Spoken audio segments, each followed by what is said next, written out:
Hi, my name is Xavier Torres.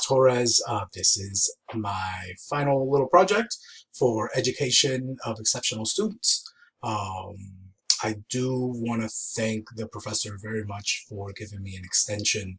Uh, it's been a really wild ride this past week. My son was born on Monday late in the evening, I believe at 11:01, something like that. Um, and I haven't slept since. So things are definitely a little crazy.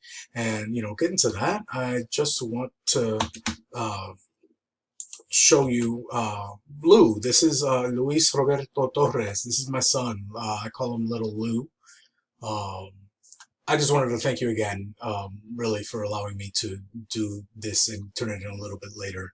Um, yeah, it's a wonderful learning experience that's happening for me. So, um, but having said all that, thank you very much, and let's go ahead and continue. So, what are we going to talk about today?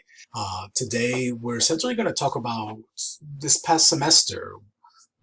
We're going to touch on a few little things. We're not going to go into deep dives into the different projects that we had, but we're going to talk about um, different exceptionalities, what we as teachers can do to assist these students with these exceptionalities. So one of the things, right, and what are the different exceptionalities? And these are just a few things I threw out. This is not all of them.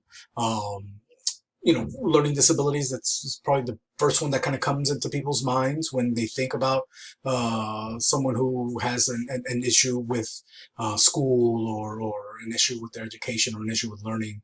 Autism, of course, is another big one. Um, Especially now, as we kind of see those autism numbers rise. Hearing loss, vision loss, gifted and talented is another one that I always thought was like, well, that's not really a disability. But then I realized, you know what, we're not talking about disabilities, we're talking about exceptionalities. So I can definitely see where that would fit in and where I, as a teacher, would want to shift the way I educate someone who is gifted and talented. We're also going to talk about universal design for learning, and we're going to talk about a little bit of differentiated instruction, right? So we're going to talk about how I, as a teacher, you as a teacher, can assist students who have these issues or concerns in the classroom. What little, things you can do. Again, we're not going to go super deep, but we will be talking a little bit about all those things that we as teachers can do. I do happen to like this slide quite a bit. You see stairs, you see ramps, you see them folks coming up, and I just feel that this picture describes differentiated instruction quite well. We're all start at the bottom at the stairs, right? All the students here, you start at the same place and you want to end at the same place. Excuse me.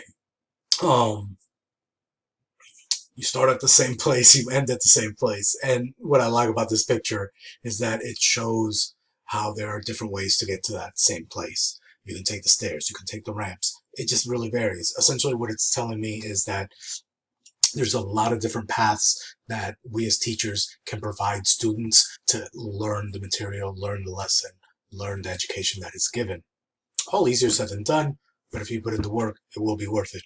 Also, I will add, if you do happen to hear some crying, that's little Lou. I mean, what can I do? He's like 4 days old.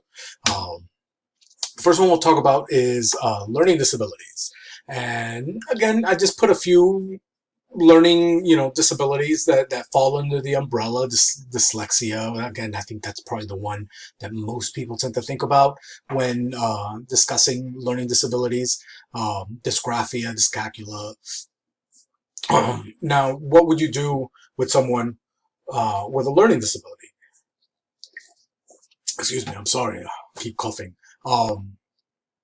And that's kind of what we're going to talk about in this next one. So let's use an example that we have a student in our classroom and that student has dyslexia. And it's something that that student has been dealing with and knows a little bit about it. And so they know a little about it. We as teachers also need to know a little bit about it. So what can I do to help the student along, the student who does have this issue of dyslexia?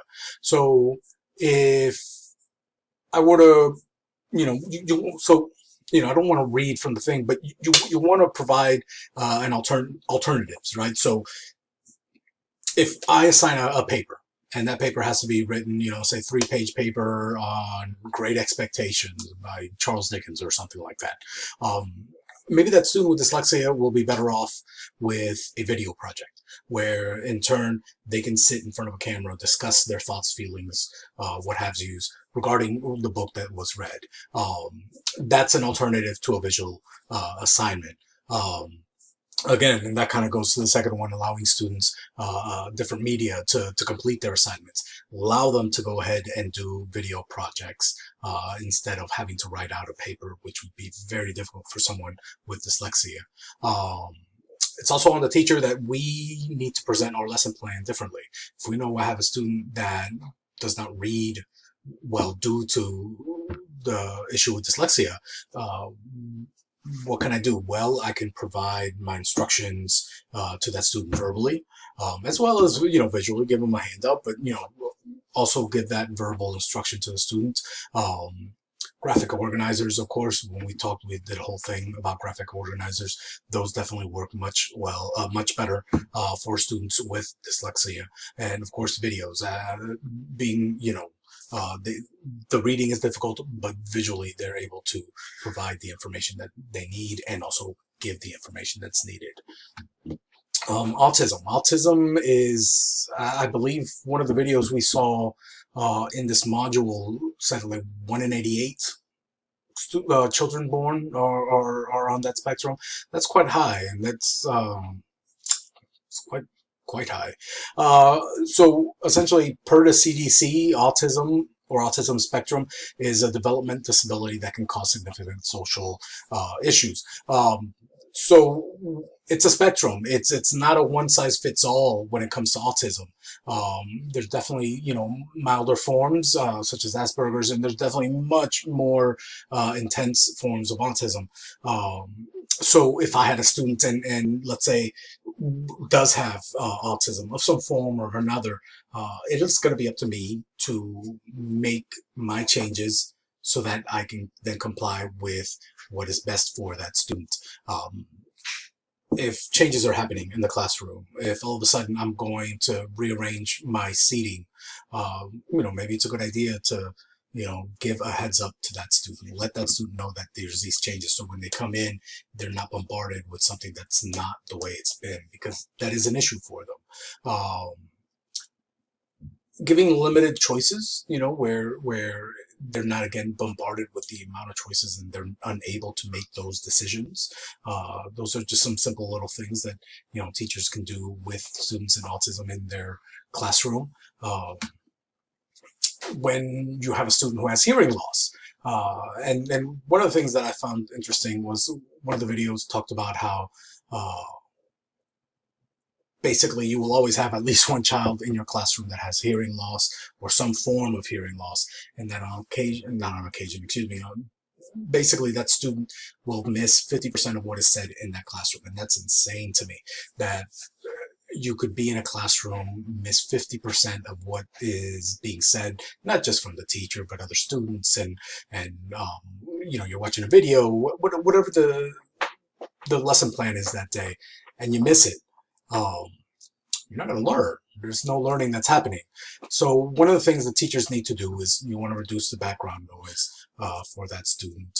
You want to make sure to keep things quiet, let things, shut the door, close windows. A lot of times students can read lips that have hearing loss. So you want to be able to put yourself in a position where they can read your lips. Don't turn your back to them while talking. They're not going to understand. They're not going to hear anything that you've said. Also try to get the attention of the student when you want to speak to that student. So don't just start talking to the student. You don't want to just say, "Hey, Billy, what are you doing?" Billy's not going to hear you. So you want to make sure that Billy understands that you're trying to speak to him and you speak directly to that student. And then the use of technology. There's a lot of different things that can be used, whether it's amplifiers, maybe, there's a microphone system that can be used, and the student with the hearing loss can have I don't know, some headphones or something that whatever lesson is being taught is amplified and he's actually can hear. So there's a lot of different little things that can be done when it comes to hearing loss. Um, Vision loss, that's another one that kind of happens with students, and that could be something as simple as, hey, I need some glasses, I can't see the board, to something far more, not drastic, but far more important, as like losing my sight. And students, with vision problems, they come in all shapes and sizes. There's not a one size fits all when it comes to them.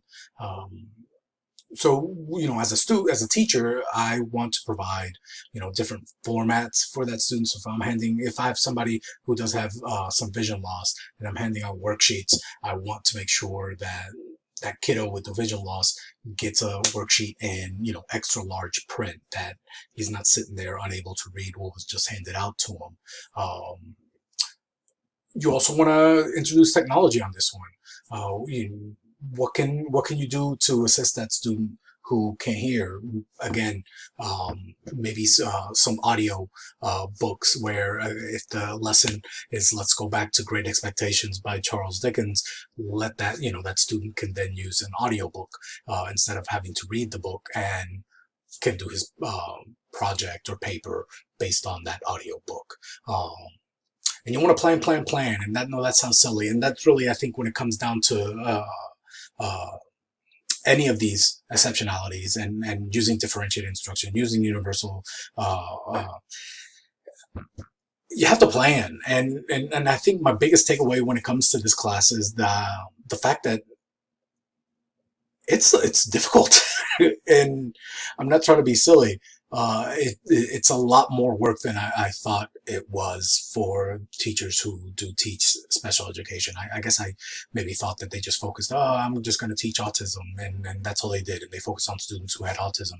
Uh, but having to deal with and learn and educate yourself on a whole slew of different exceptionalities, that's that's a lot, and it takes a special soul to be able to do that kind of work. I do really believe that. So I guess that's my presentation as a whole. Again, I thank you so much. This has been a very eye-opening experience for me. Definitely plan on taking more special education courses in my future. And I just want to again thank you from the bottom of my heart for giving me the extension. I don't know if I could have even done this. I don't think I did a very good job, but I do apologize about that. Yeah, new fatherhood is a trip. Anyways, I hope you have a wonderful coming summer. Thank you so much. Have a great day.